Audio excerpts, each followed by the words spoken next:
નમસ્કાર વહાલા વિદ્યાર્થી મિત્રો, આજના આ વિડીયોમાં આપણે જોવાના છે ધોરણ 10 ગુજરાતી વિષયનું મોસ્ટ આઈએમપી પેપર સોલ્યુશન. ખાસ વિદ્યાર્થી મિત્રો, તમારા માટે તમારે આવતીકાલે ગુજરાતીનું પેપર છે અને આમાંથી ઘણા પ્રશ્નો વિદ્યાર્થી મિત્રો તમારા પેપરમાં આવી શકે છે. તો ખાસ વિદ્યાર્થી મિત્રો, આ વિડીયોને તમારે અંત સુધી જરૂરથી જોવાનો છે. તો ચાલો વિદ્યાર્થી મિત્રો, વિડીયોની શરૂઆત કરીએ. સૌપ્રથમ તો 80 ગુણનું પેપર હોય છે અને 3 કલાકનો તમને ટાઈમ મળતો હોય છે. અહીં તમને સૂચનાઓ પણ આપેલી છે. તમારું બોર્ડનું પેપર આ રીતનું જ હશે વિદ્યાર્થી મિત્રો, તમે જોઈ શકો છો. સંપૂર્ણ પેપર તમારું આ રીતનું જ હશે. વિભાગ એમાં તમને સૌપ્રથમ 20 ગુણનું જોવા મળશે, જેમાં વિભાગ એમાં સૌપ્રથમ તમને 4 જોડકા જોવા મળશે. તો વિદ્યાર્થી મિત્રો, ચાલો જોડકા જોઈએ. નીચેના જોડકા યોગ્ય રીતે જોડો તો તેમાં તમને ઉક્તિ આપવામાં આવશે અને તેના પાત્ર આપવામાં આવશે. તો વિદ્યાર્થી મિત્રો, જો તમને આમના જવાબ આવતા હોય તો કોમેન્ટ બોક્સમાં લખો, અથવા તો હું તમને આગળ જવાબ આપું છું. તો પ્રશ્ન 1 છે કે હા બેટા ચાલ બહુ મોડું થઈ ગયું છે. તો આમાં કોણ આવશે? જવાબ આવડતો હોય તો વિદ્યાર્થી મિત્રો ફટાફટ કોમેન્ટ બોક્સમાં લખશો. હા બેટા ચાલ બહુ મોડું થઈ ગયું છે. જો તમે પાઠ ભણ્યા હોય તો તમને આવડવું જોઈએ વિદ્યાર્થી મિત્રો, તમારા માટે બહુ જ મોસ્ટ ઇમ્પોર્ટન્ટ છે. તો શું જવાબ આવશે? તો કે વિનુ કાકા આ વાક્ય બોલે છે. પછી છે બોડીને ત્યાં વળી કાંકી કેવી. તો તેમાં શું જવાબ આવશે? તો વિદ્યાર્થી મિત્રો જીવલો આ વાક્ય કહે છે. આપણી બબલીની જ પગલી જાણે. તો એમાં શું જવાબ આવશે? તો વિદ્યાર્થી મિત્રો તેમાં ડુંગરની પત્ની આ વાક્ય બોલે છે. તો ડુંગરની પત્ની શું કહે છે? તો કે આપણી બબલીની જ પગલી હોય તેવું લાગે છે. પછી છે ચોથું વાક્ય, જેમાં વિદ્યાર્થી મિત્રો લખેલું છે કે બાપ ઢેલ તે આજ જીવતરના દાન દીધા છે. તો તેમાં શું જવાબ આવશે? તો વિદ્યાર્થી મિત્રો તેમાં જવાબ આવશે અંબા પટેલ. હવે આગળ વધીએ વિદ્યાર્થી મિત્રો, તેમાં તમને 4 મોસ્ટ ઇમ્પોર્ટન્ટ ખાલી જગ્યા જોવા મળશે. અને ખાસ વિદ્યાર્થી મિત્રો જણાવી દઉં કે જે પણ પેપર સોલ્યુશન છે તે તમારા માટે ખૂબ જ ઇમ્પોર્ટન્ટ છે. તમારા માટે આ પેપર સોલ્યુશન ખૂબ જ ઇમ્પોર્ટન્ટ છે. જો તમને આ પેપર સોલ્યુશનના જવાબ આવતા હોય તો ફટાફટ કોમેન્ટ બોક્સમાં લખી શકો છો. ભૂલી ગયા પછી કૃતિ, તો ખાલી જગ્યામાં શું જવાબ આવશે વિદ્યાર્થી મિત્રો? જવાબ આવતો હોય તો ફટાફટ કોમેન્ટ બોક્સમાં લખજો, કારણ કે તમને પણ ખબર પડશે કે તમે કેટલી તૈયારી કરે છે. હજી પણ જવાબ ના આવડતા હોય તો ખાસ ધ્યાન આપજો. આ પેપર સોલ્યુશનમાં આમાંથી પણ ઘણા પ્રશ્નો બેઠા પૂછાઈ જશે. તો વિદ્યાર્થી મિત્રો ખાસ વિડીયોને અંત સુધી જરૂરથી જોવાનું ભૂલશો નહીં. અને વિડીયોને લાઇક ના કરી હોય તો લાઇક કરી દેજો. તો ભૂલી ગયા પછી કૃતિ ખાલી મૂળ સંગ્રહમાંથી લેવામાં આવી છે. તો શેમાંથી લેવામાં આવી છે? તો કે ત્રીજો પુરુષ છે તેમાંથી લેવામાં આવી છે. પછી છે પ્રશ્ન 6 કે છત્રી કૃતિમાંથી ભૂલકણાપણામાંથી ખાલી જગ્યા નિષ્પન્ન થાય છે. તો શું એમાં નિષ્પન્ન થાય છે? તો તેમાં આવશે વિદ્યાર્થી મિત્રો નિર્દોષ હાસ્ય. પછી છે પ્રશ્ન નંબર 7 કે વટપત્રમાં સૂતેલા ભગવાનના મોઢા પર ખાલી જગ્યા હાસ્ય હતું. તો તેમાં વિદ્યાર્થી મિત્રો જવાબ આવતો હોય તો ફટાફટ કોમેન્ટ બોક્સમાં લખજો. વટપત્રમાં સૂતેલા ભગવાનના મોઢા પર ખાલી જગ્યા હાસ્ય હતું. તો શું જવાબ આવશે? તો કે ભુવન મોહન. આગળ પ્રશ્ન નંબર 8 છે કે ડાંગરનો અને ખાલી જગ્યા કૃતિમાં લેખક કવિ ખાલી જગ્યાને યાદ કરે છે. જવાબ આવતો હોય તો વિદ્યાર્થી મિત્રો કોમેન્ટ બોક્સમાં લખવાનું ભૂલશો નહીં, જેનાથી મને પણ ખબર પડે કે તમે કેટલું તૈયારી કરી છે, કારણ કે આવતીકાલે પેપર છે તો તમને આવા પ્રશ્નોના જવાબ તો આવડવા જ જોઈએ વિદ્યાર્થી મિત્રો. તો વિદ્યાર્થી મિત્રો આમાં શું જવાબ આવશે? તો કે રાજેન્દ્ર શુક્લ. પછી છે વિદ્યાર્થી મિત્રો 2 ગુણના તમને એક વાક્યમાં પ્રશ્નો જોવા મળશે. તેમાં 9મો અને 10મો પ્રશ્ન જોવા મળશે. તો 9મો પ્રશ્ન છે કે હોસ્પિટલની શોભા શાનાથી વધારે થઈ શકે છે? તો કે હોસ્પિટલની શોભા હોય તે શેનાથી વધે? તો કે મોટા ભાગના જે હોસ્પિટલમાં ખાટલા હોય તે ખાલી પડ્યા રહે તેનાથી હોસ્પિટલની શોભા વધી શકે છે.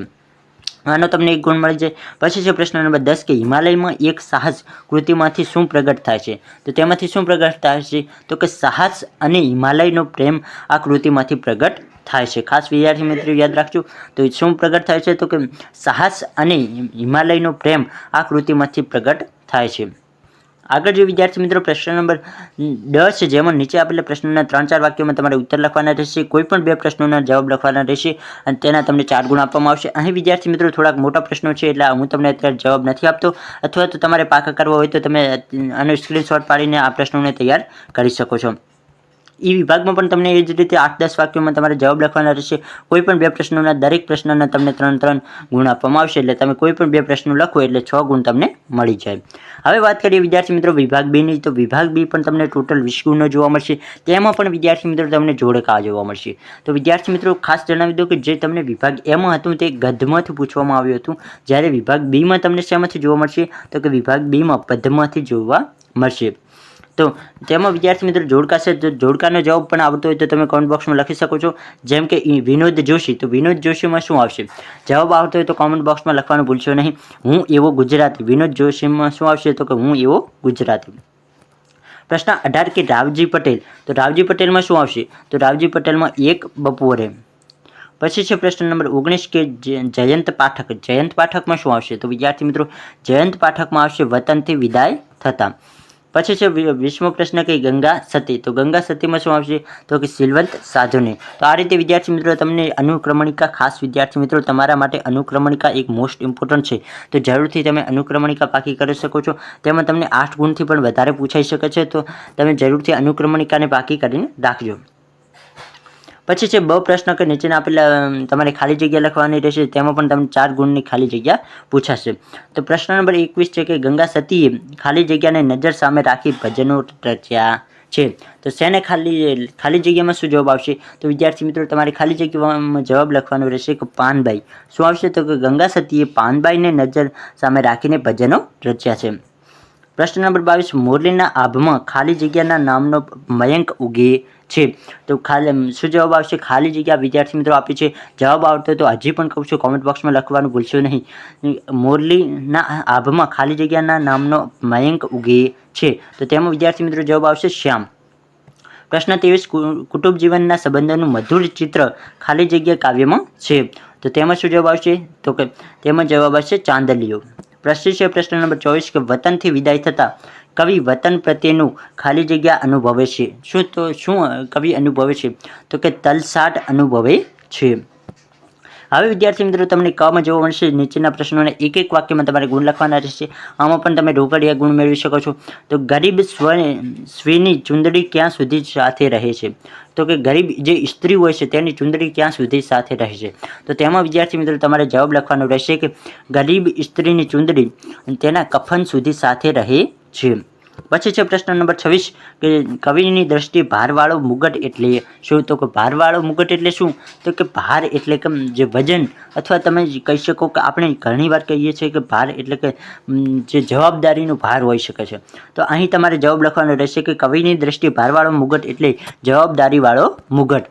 તો આ રીતે વિદ્યાર્થી મિત્રો તમે પેપર સોલ્યુશન લખી શકો છો. અહીં આપણે આટલા સુધી સંપૂર્ણ પેપર સોલ્યુશન જોયું.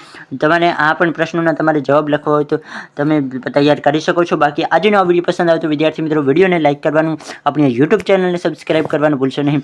તમારા દરેક મિત્રો સુધી આ વિડીયોને શેર કરો, જેનાથી એમને પણ થોડા ઘણો ફાયદો થઈ શકે. તો ફરી મળીએ કોઈ નવા વિડીયો અને નવા ટોપિક સાથે. ત્યાં સુધી આવજો.